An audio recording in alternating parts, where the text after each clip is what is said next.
Now, we have seen polls for several months now telling us that the American voters aren't happy with Hillary Clinton. They're not happy with Donald Trump. They want a better option as far as candidates go. In fact, over 30% of the country say they would support a third-party candidate. Now, we've seen polls like that in the past, but this time, according to the latest numbers coming out, Americans might actually be serious about this. Gary Johnson, the Libertarian candidate for president, is now polling at 12%, meaning if he just jumps up 3 more percent, he will qualify for the presidential debates.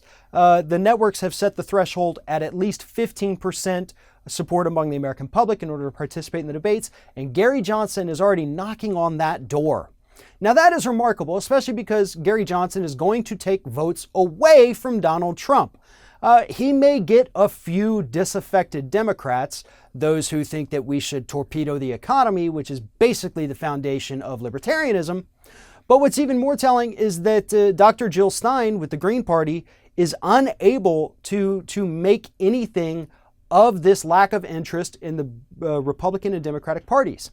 She is still consistently polling anywhere between about 2 and 4%. And there are some very hardcore Bernie Sanders supporters who are out there trying to get disaffected Bernie supporters to go to Jill Stein. But unfortunately for them, it's not working. I've followed Dr. Jill Stein for many years.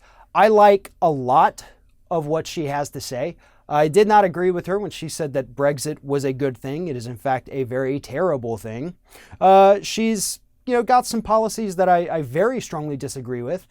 But overall, she's very decent. She could have a huge role in an administration, but she kind of suffers from the same problem as Donald Trump. She doesn't have the experience, and that is very concerning.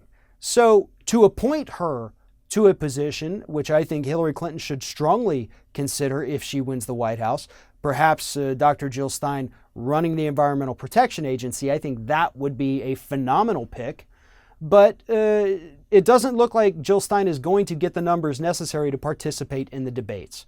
But overall, the third-party numbers, which are now at roughly 16 to 17% of the total voting population, doesn't bode well for either Hillary or Donald Trump. But when you look back historically, Bill Clinton, Hillary's husband, never got 50% of the vote in either of his elections. It was because of Ross Perot in 92 and 96 that Bill Clinton was able to even win. And he did that with 49% or less of the vote. So there was never a point in the history of this country where 50% or more of the American public wanted a Clinton to be president. And we see that today in the poll numbers. I think the latest polling data has Hillary Clinton at 44 or 45%. So if that happens again, if Gary Johnson sucks away enough voters from both Hillary and Trump, and Jill Stein does the same, we could once again be looking at a president who didn't even get half of the vote. To me, that's not a representative democracy. And in fact, when we only have 2 main party candidates, that's not a democracy. That's the illusion of choice. You can choose between bad or worse. So it's great that these third-party candidates are surging. I would love to see more of that in the future. Severely do not want a libertarian to win, but the Green Party could find probably a better candidate and perhaps in the future become a real political force in this country.